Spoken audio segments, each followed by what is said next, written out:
Hello, and welcome to episode 17 of AI Ramblings with Neal Makwana here and Michael Parekh. Thank you for joining us. We've got a lot to cover this week, as usual. In fact, Neil, it just feels like we're not getting a summer. We're not getting August. It's just accelerating as It's far moving as AI is fast. concerned. And September typically is a big launch month for anything in technology. So get ready for just a mega flood of things in not too long. By the way, tomorrow, Google, I think, today or tomorrow, I think Google's announcing their Pixel Yes. devices. So that'll be new gadget things for. Yeah, announcing is a loose term since everything seems to leak with them early, but Correct. They're the anti-Apple. They make sure everything is out there already through yeah. leaks and everyone knows. But it's still a show, and Yes. we like shows. So we'll go to that. And we do have a gadget section to talk about in our main topic today. So we'll come back to that. But in terms of, again, of news to choose from, two things that stand out. Number one, Meta, which, just a few weeks ago started this insane red hot, white hot AI talent war with compensation for the top researchers in the hundreds of millions of dollars. Everyone thinks we're watching NFL or basketball or something like that, and we're not. We're watching the creation of crazy technology that's useful. Hopefully, we'll see. But that super intelligence team, the AI super team, is finally organized by Meta into 4 groups, and a bunch of reports came out of that. We had a big post on it, which we'll have in the show notes. But the crux of it is that they're organizing not one but 2 AI labs, and they've got an application group for AI applications beyond chatbots. Meta AI is their core chatbot. This mirrors a little bit what OpenAI is doing, where they appointed Fujimoto to be the CEO of applications. We had a long piece on that as well. And so both of the companies, and obviously Google with Gemini, are, again, get ready for a flood of applications far beyond chatbots from all of these companies. And Meta's organization is a pointer to that. And then with those 4 clusters on the research side, short and long-term applications, and then the fourth one is infrastructure, because they're spending close to 70, 80, probably more by the time it's all done, 100 billion to build the world's biggest set of infrastructure, competing directly head-on with what Google's doing, what Microsoft is doing, what Amazon is doing, etc. Collectively, those companies are close to 400 billion this year, which eclipses anything we saw in the internet era in the 90s, where I was, kind of front row seat on AI building. And so this is useful to see how they're laying it out. And obviously the proof is going to be in the pudding in terms of what output comes out of all this input. So that's one big chunk from a news of the week point of view. The second one, Sam Altman had a great dinner, apparently, with a bunch of technology journalists. This is after their GPT-5 launch. We talked about it the last show. There was a lot of anticipation after long delays. Then a lot of disappointment on the various things, like how simple it was to choose various models, and then people wanting the choice back of which model to pick, the voice of the AI, that it was too businesslike and they wanted the warmth to come back, etc. So Sam adjusted it. But the big news was that in that dinner, Sam talked about something that's near and dear to both our hearts. You did a very good piece on the importance of AI privacy and trust. Sam specifically talked about potentially using encryption for their products to encrypt the in and out of hundreds of millions of people using ChatGPT, and now they have 700 million people using ChatGPT at the last number, which by itself makes sense. Encryption has been used on the internet for a long time. There's a technical problem. The way the AI technologies work, encryption is not so simple to just encrypt and implement, because it fundamentally breaks how the models, both on the training and the inference side, work. And that is a little detail that has not been technically figured out. Encryption is not just like put out a press release, we're going to put encryption. Encryption is, we've got to do some real work to figure out how to have your cake and eat it too. And there's a lot of work to be done. We thought it was a big topic, did a big piece on it. And so those 2 things are big chunky news of the week.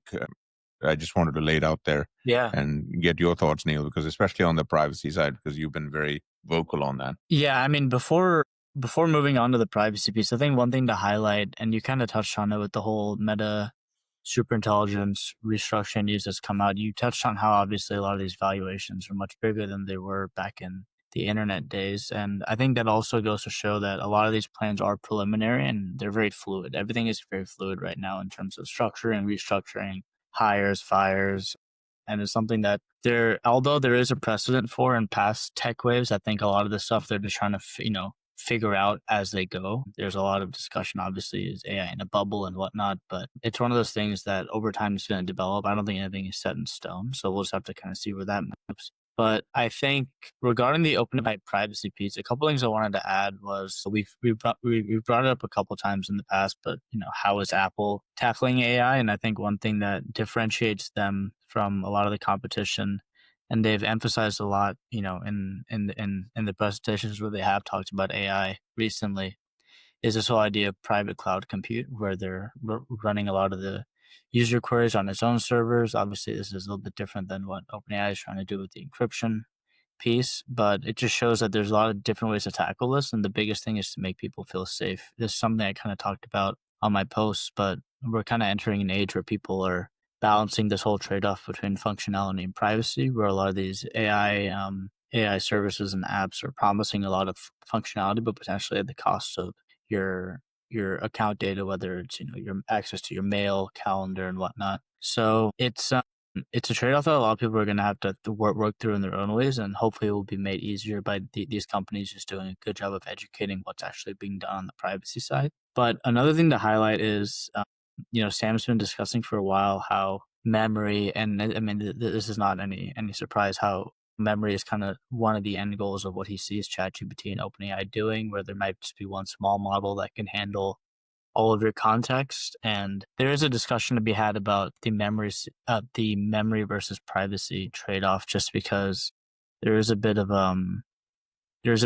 not a conflict there, but there is kind of a trade-off where to require and get access to a lot of the memory, the stuff needs to be saved in certain ways, and those things might conflict with some of the encryption things that they're trying to do with privacy. So there is a trade-off just in terms of how that's worked through and how it's done. I was just talking to someone the other day. I was trying to show, I was at this family reunion, and I was trying to show people just kind of what I use and all that. And one thing I was showing was Perplexity's Comet, which I've been using a lot. And I just tried to show like a generic use case that could have been applied to a lot of people, where I bought a pair of athletic shorts a couple of years ago, and I wanted to reorder them, but I didn't want to go through my email to find what size I got and what model they were. So I just asked Perplexity in the search bar, what were the Nike shorts I ordered a couple of years ago, and a process that would have originally required me having to go through my email and just search the word Nike or shorts and have to comb through promotional emails and receipts and past orders. It just gave me my answer right away.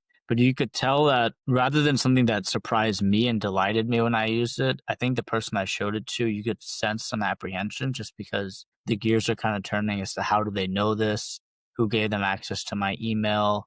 Are they reading on me? Are they spying on me? How do they know all the things I'm buying and selling? So it builds back into that, where it's a lot of people are going to have to just understand that we have to give access to these things, and that they're not, all of them obviously, hopefully, are not invasive, and they provide, a net positive in the end, where we kind of have to take a bit of a jump of faith with this. I think you're touching on obviously a very key piece of the difference of this AI tech wave versus every other AI tech wave.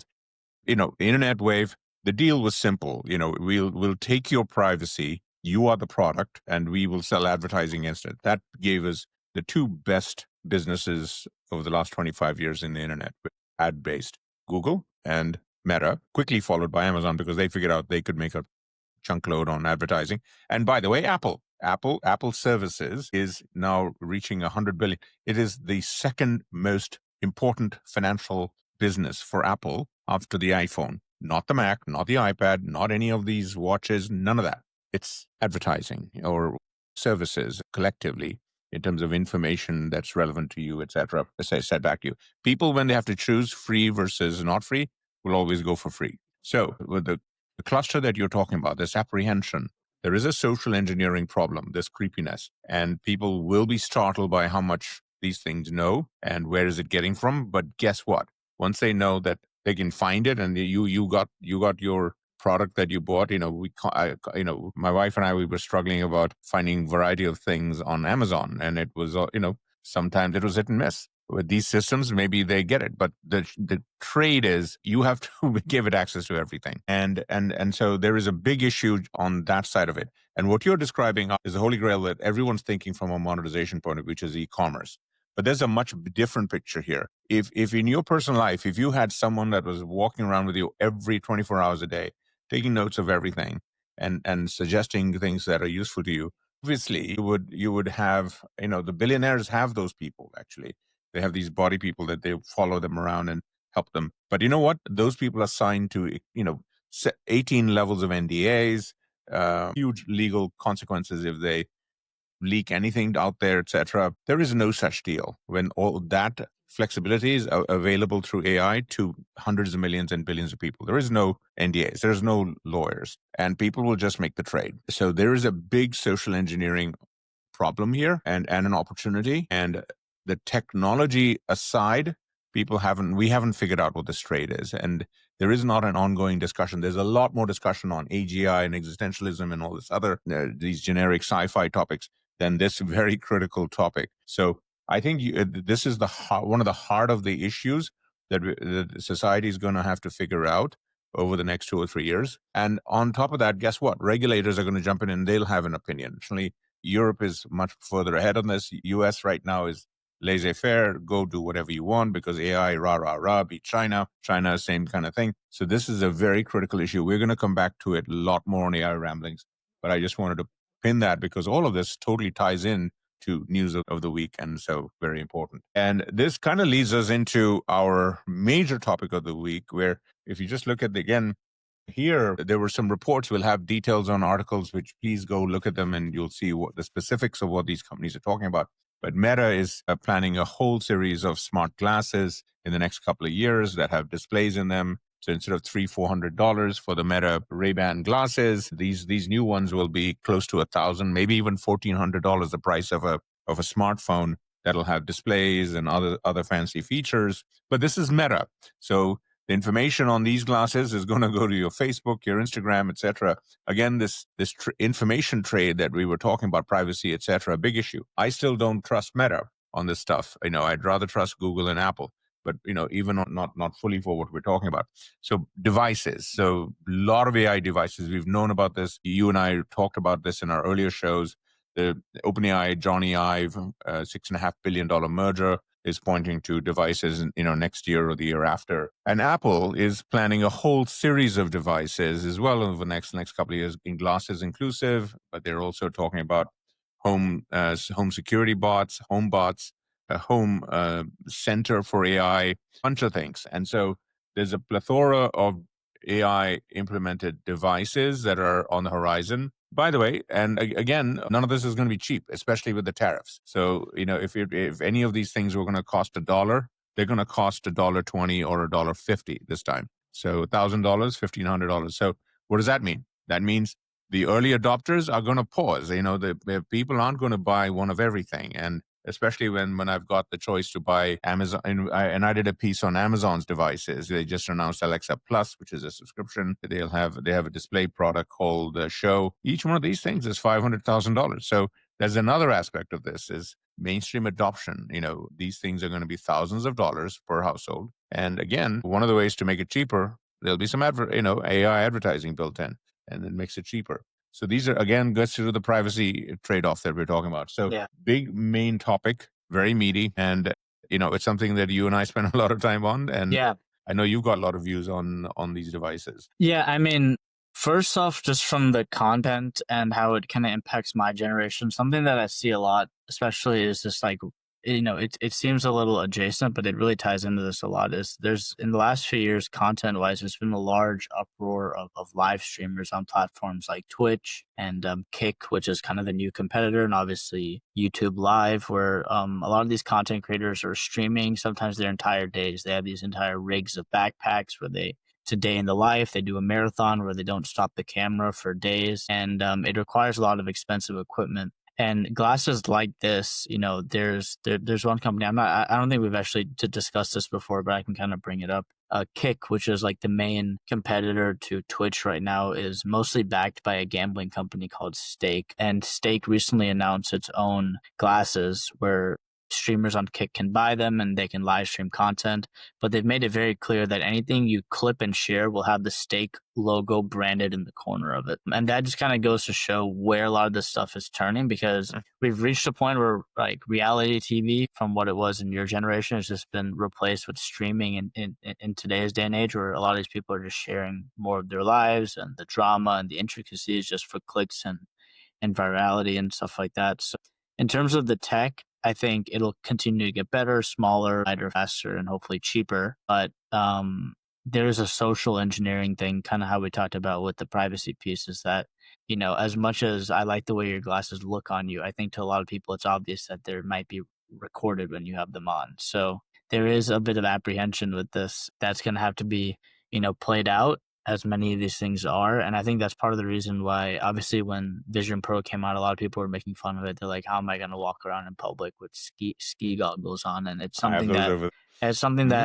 that, Apple's going to have to work through, and a lot of these other brands as well. So the Meta version with the display is called Hypervisor.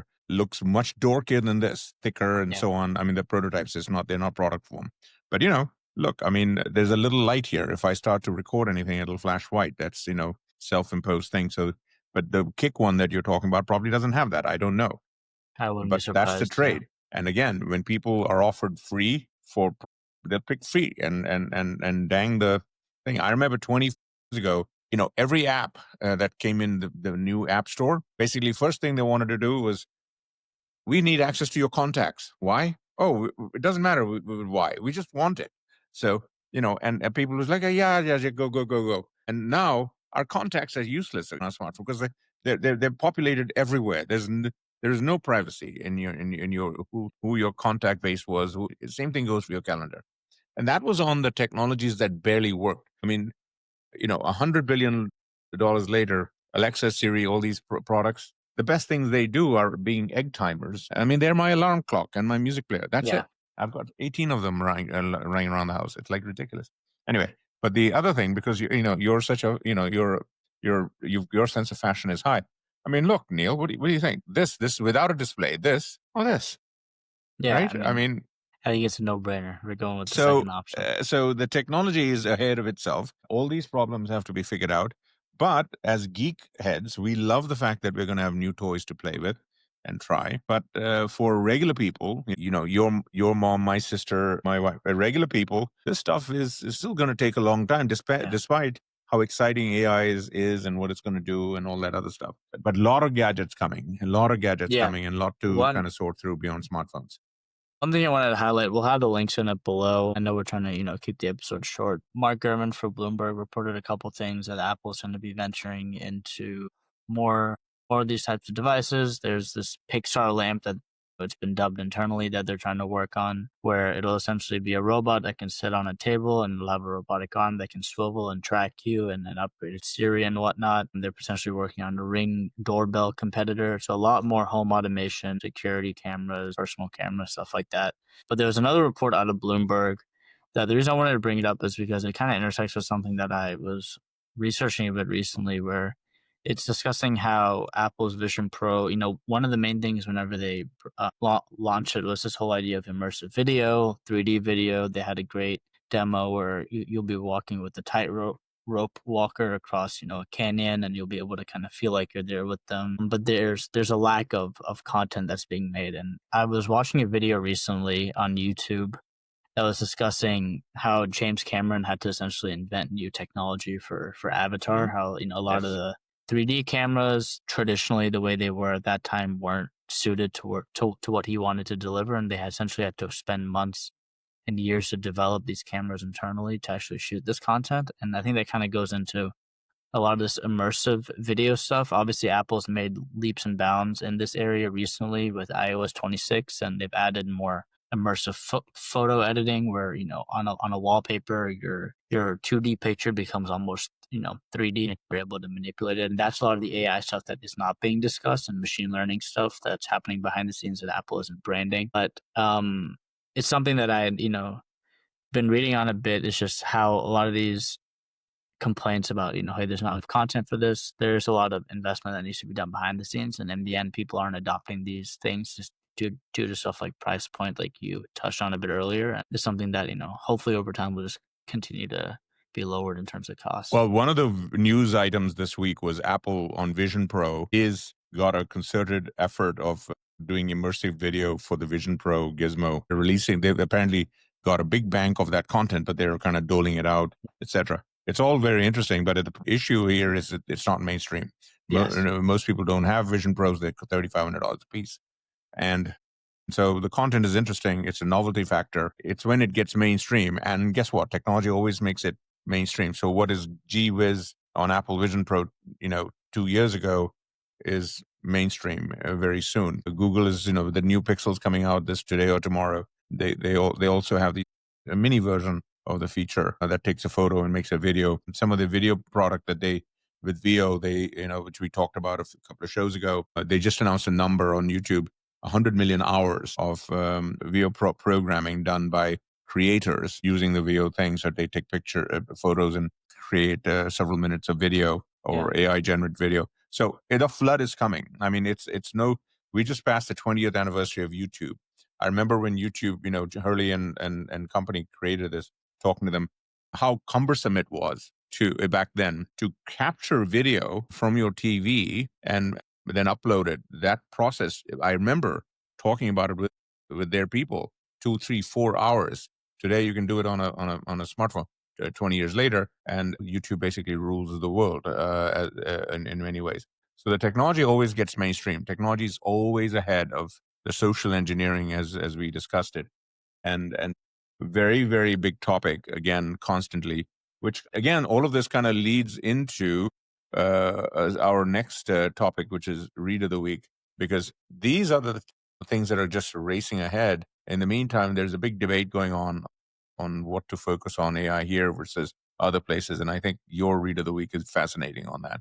So why don't you jump into that? Yeah, so it's an opinion piece on the New York Times written by Eric Schmidt, who is obviously one of the former chief executives at Google. It's titled Silicon Valley is Drifting Out of Touch with the Rest of America. And it touches on some of the things that we even brought up during the privacy discussion that we had, where a lot of people are focused right now on the big picture things. A lot of the doomer things, I guess, in the public eye. Is AGI coming? Are our jobs going to go? Are we all going to, become slaves to the AI overlords? And they're forgetting to focus on a lot of the personal, everyday things like privacy and how these tools that, didn't exist a few years ago are now fully integrated into our lives. And it does a good job of showing a contrast between how Silicon Valley is obviously consuming massive resources, investing billions of dollars, whether it's in tech and infrastructure or even in talent, as we've seen with Meta, as we discussed. And it shows a contrast between that and China, who is focusing maybe less on the AGI hype and more on how this tech is being integrated into everyday life, whether it's healthcare, agriculture, education, which has led to a lot broader public optimism. And it's something that I don't think gets talked about enough with these things, is as much as the technology is interesting and it has the ability to change everyone's lives, I think a lot of it ends up coming down to how well is the public educated on the technology itself and how well are they educated on how it can impact them. Because I think when these things are left up to interpretation and a lot of this is just controlled by media cycles and narratives that are being pushed, where I think these companies need to sit down and really do a good job of educating people on it. I mean, I see it every day where it's, my dad might ask me to, show him a bit about, hey, like what AI things are you using right now? I think there's a sentiment from people who maybe don't use this stuff every day that you have to have some technical background or expertise to be able to even use these chatbots, where, I kind of sat him down and showed it to him and showed him how easy it is. And a lot of these things you can't explain to people what their use cases are going to be. I think that's something that people need to figure out on their own. But just showing them that there's not a barrier of entry into these tools. It's something that, is as conversational as talking to a person, as we've seen, the pros and cons of, in the news recently, with a lot of people treating these things like therapy and, personal relationships with these things. But I think it's a great piece because it highlights the contrast between, everyone loves to pin the US and China together for a variety of reasons. And it shows how China is maybe doing a bit better of a job and educating the public and actually integrating it into everyday things. So it's a great piece. If I encourage everyone to check it out. I second that. Please read it. My takeaway from the piece, in addition to the points that Neil you brought on, which are spot on, for the business of the humanizing these AIs is a very key one, and we've written a lot about that. Very important. Mustafa Suleiman, who's the head of Microsoft's AI, just put out a big tweet thread basically saying we need to be addressing this, that these AIs are not human, and people are going to treat them as human. And there's a big social, like again, social engineering issue. This is probably the fifth or sixth time we've used that term across all these topics. But the other thing around the Eric Schmidt piece, and Eric is great. I've had a chance to work with him for 25 years when he was head of Novell way back when, before Google, and he's very thoughtful. But the key thing I'll underline of the piece is the China. So China is way ahead on the ecosystem manufacturing, especially of all the physical AI stuff that's coming. AI robots, these devices. Guess what? All of these devices we're talking about, the glasses, etc., they're either going to be made in China despite tariffs and curbs and whatever, or they're going to be made in adjacent countries in Vietnam, Indonesia, Malaysia, and India, as much as we let them. And as much as we want to have them built here, we don't have the people, scale, skills. We could, but it requires a different set of policies across administrations, across politics, which is very tough to do in the US, the way the US system works. So we have to do the best with what our system works versus the other system, but recognize that the other system has meaningful advantages. They're not just copying our technology. They're not just competing on low labor. Those days were long gone. If you're operating on those assumptions, or your framework is not accurate on this stuff. So I agree with this article. Please do read it.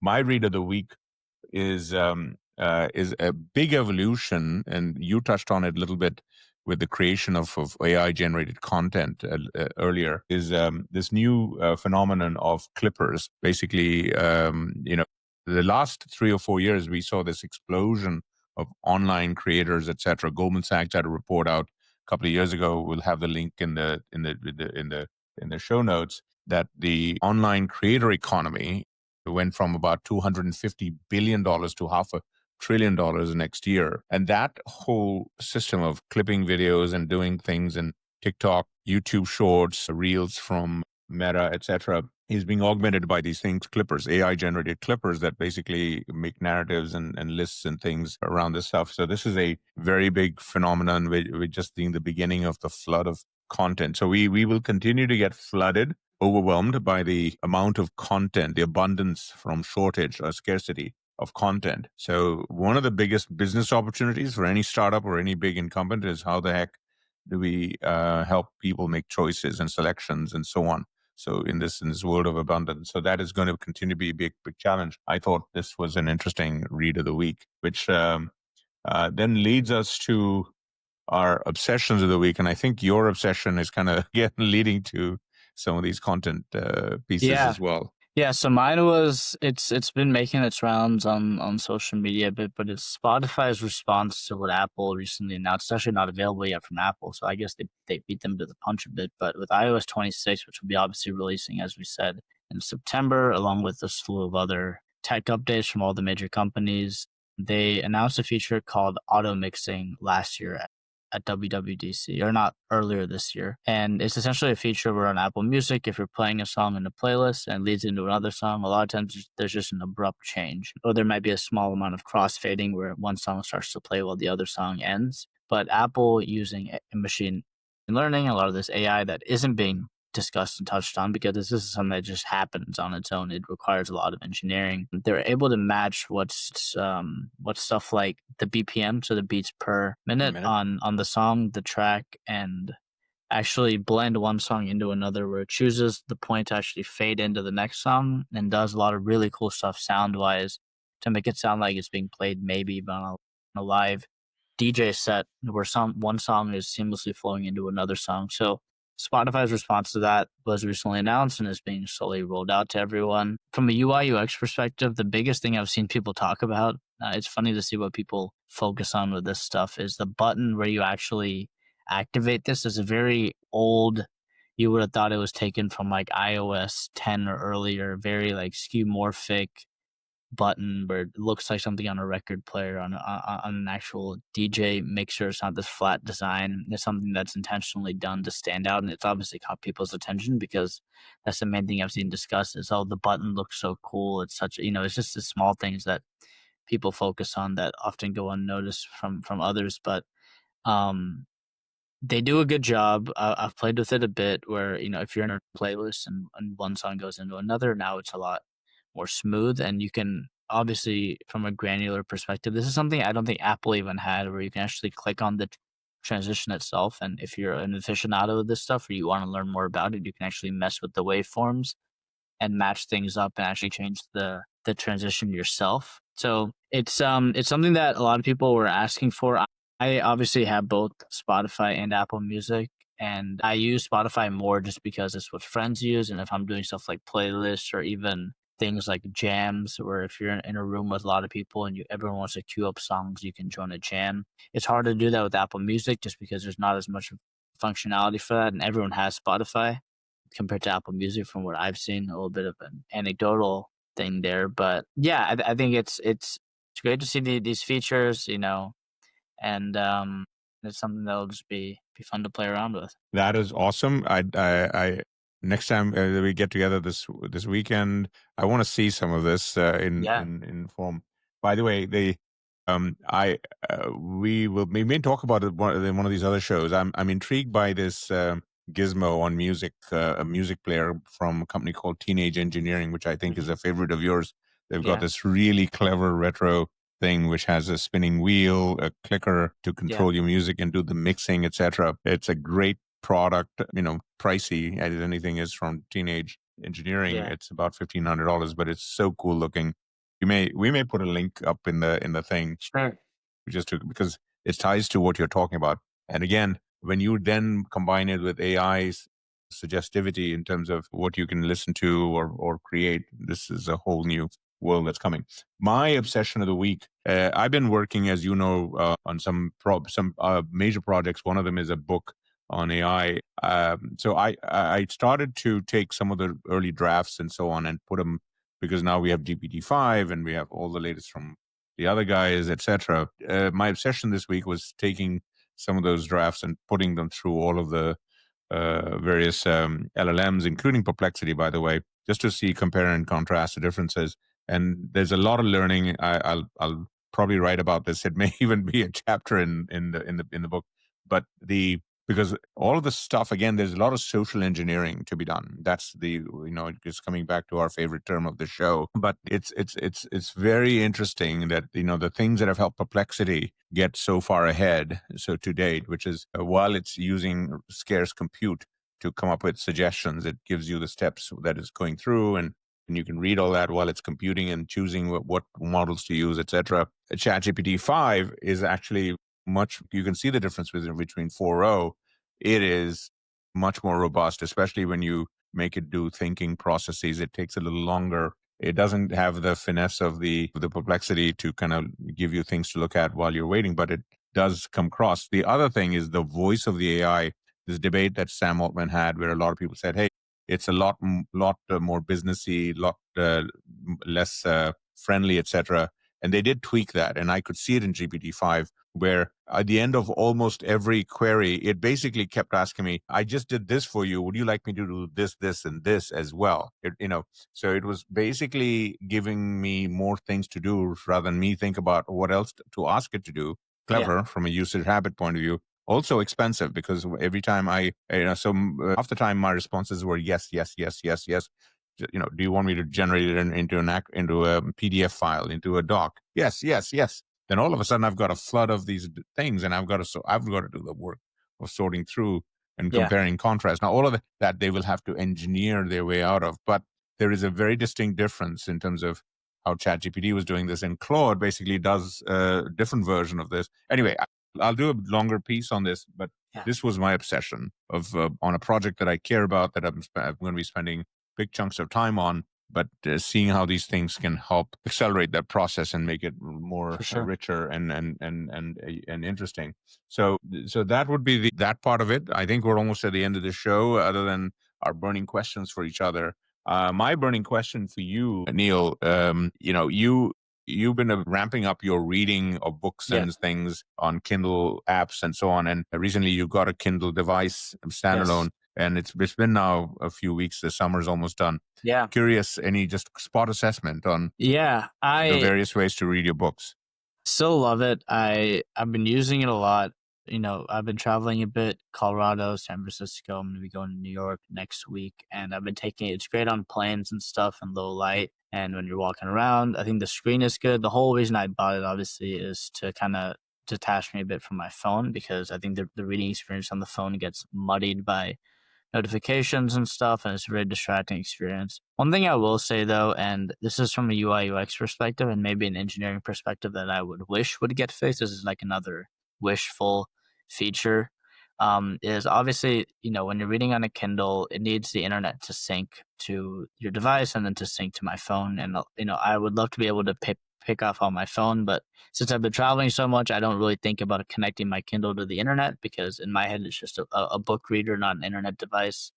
Um, and I'll get back home and I'll pick up my phone, or if I'm not close to my Kindle and I want to read a bit while I'm waiting in line somewhere, I'll have to end up finding my location manually rather than it syncing from my Kindle.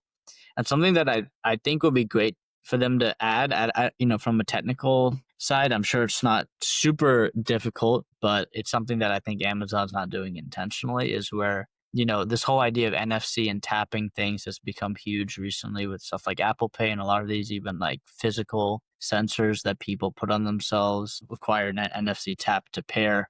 It would be great if the Kindle had some sort of an NFC chip built into it, where I can just tap my iPhone up against it and it'll automatically sync all of my reading data back and forth. It's something that can be packaged and transmitted pretty easily, I'm sure, but it's something that Amazon's probably not doing, just because they want people to obviously buy their devices, their Kindles, and only read on there. And the app on the iPhone is an afterthought for them. But yeah, that's been my Kindle experience so far. It's been great, and I'll have to keep everyone updated on it. That is awesome. But what you just point to, is that every big company wants to create silos, and Yes. silos of hardware and software. And so we've seen where it has led in things like book reading and so on.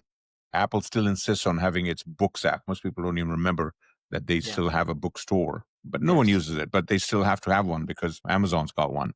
And yes, these companies haven't figured out how to optimize these strategies across for their users, billions of users, and Yeah. that's a shame in itself. The one thing I will just say, on the Kindle feature, both on the device, and I have 18 readers and every, because I'm just nuts about this stuff. But the one feature I will give Amazon kudos for is the way they have linked their Audible books to the text.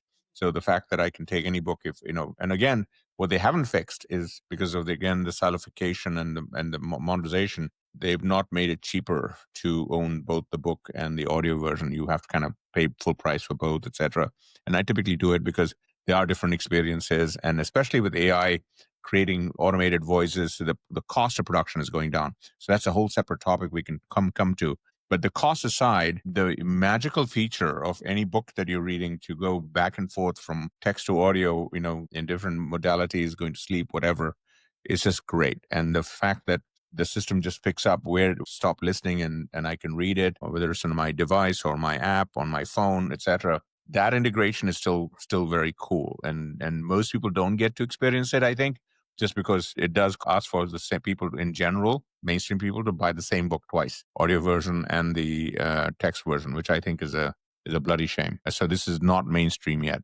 And that's kind of important to note that, this is not mainstream yet, despite 20 years of these technologies being available. And so that just is a lesson as we talk about AI and technology, that despite how everyone is excited about AGI and how this is going to change our lives and so on, this crap always takes a lot longer Yes. because of these business, social engineering issues. I think that is the underlying theme of this show, actually, that Yeah. don't underestimate how the friction and the weight of the social engineering of all of this, and a lot to be figured out and be thoughtful about. Worry about Yeah. all of that a lot more than worry about AGI and all For this sure. Terminator stuff. Let Those me are, go ahead. Let me go again. My question as well, before Yes. we conclude today. So my Thank you. question, and it kind of touches on your obsession of the week, talking about using GPT-5 compared to Claude and stuff. I guess my question, simplified, would just be, what are kind of your daily AI drivers right now? I know I use ChatGPT for most stuff in terms of all the queries I go to. I rarely go to Anthropic Claude or Google's Gemini, and I use Comet obviously for my browsing. Is there anything you favor or primarily use? Do you cross check things? Or for writing, do you go to one thing versus for other things, do you go to other platforms? I just want to kind of know your use habits on that. Look, our scarcest commodity is time. And the reality is that, and especially us being tech geeks, we have access to all of the tools, et cetera. And the good news is, despite the cost things that we talked about, almost everyone has access to every one of these services. Yeah. They all got free tiers, so you can compare. So yes, just by virtue of wanting to compare these tools, I'm taking the same problem or question task and then testing them across three or four. So I do that all the time just by virtue of trying to stay on top of that. But independent of that, it's a great question. When I'm just doing things, no, I've got to be time efficient. And so I'll generally have, I'll say, okay, on these things, Perplexity is going to be quick and good enough. So I'll do that. Google, I still think Google is too confusing because I don't know which Google on my desktop or Yeah. on my mobile I should use to get the Gemini. Sometimes I need to go to the Gemini app. There's a Gemini app on my Mac, but not on my Windows PC. And so it gets very muddled. I Google, please just make up your mind on the branding and just go with one. Okay. My 2 cents is just make it Google. I know there's business issues. I'm not the expert. You guys are, but just pick one because billions of people are confused.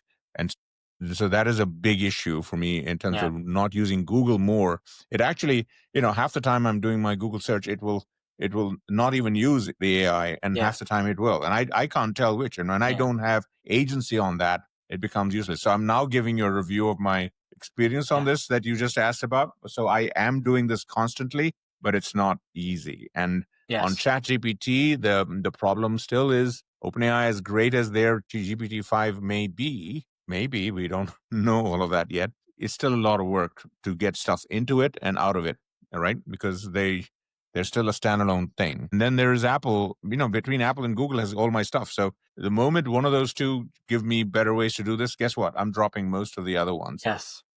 And then the last thing I'll say is Comet. I've played around with it, but I'm not comfortable with it yet because of the privacy, security, trust Yeah. things where it has access to all of it. And Perplexity, there's not a trivial odd chance that they're going to be bought by somebody, and I Yeah. don't know how they're going to use that stuff. So Exactly. anyway, life's too short. The Well, good news is there's lots of choices, and the bad news one is there's lots of choices. one quick thing I know we're almost at time here, No, but one thing I do want to say is, and you brought it up early in your answer, and this is kind of the biggest thing I wanted to highlight, was you said perplexity is good enough for what I want to do. And I think that's the biggest thing that a lot of people are forgetting, that there's always this, everyone loves to make everything a competition. Obviously, there's a race for which is going to be the best. But I think it's similar to the whole AGI conversation that we were having a bit earlier, where I think people are focusing maybe on the wrong things a bit, where in the end of the day, it's just what is good enough to get people their answers. Most people, my mom, my dad, they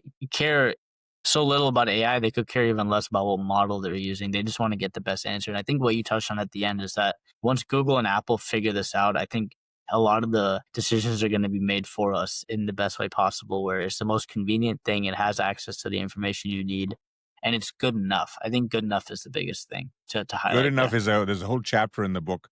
Good enough. It's a key lesson on the technology wave. In almost every wave, good enough has always led to the world, the one company winning over everybody else. Microsoft had the worst Windows versus Apple's beautiful Mac operating system with the GUI, but it was good enough. It gave 80% and was cheaper, and so Microsoft won. You see the same thing with Google when they came out. They had, just like all the ChatGPTs, they have so many ways to search, but then they give you a button. Do you feel lucky? You press that button, it just made the decision. It was good enough. The result, out of the 50 pages of results, they just picked one. Whatever algorithm they used, it was good enough. Yeah. And Google never looked back. I remember working with Excite and Alta Vista and Inktomi and all these companies, and within 2 years, they were all gone. And so good enough is a very key lesson to end on. and it applies through all tech waves. This one more than most, and so I hope for you all this show is good enough to join us for the last little bit, and we thank you for joining us for episode 17, and we look forward to seeing you next week. As usual, please, your feedback, comments, likes, subscriptions are always appreciated. Again, Stan, thank you, and stay tuned. See you next time. Thanks.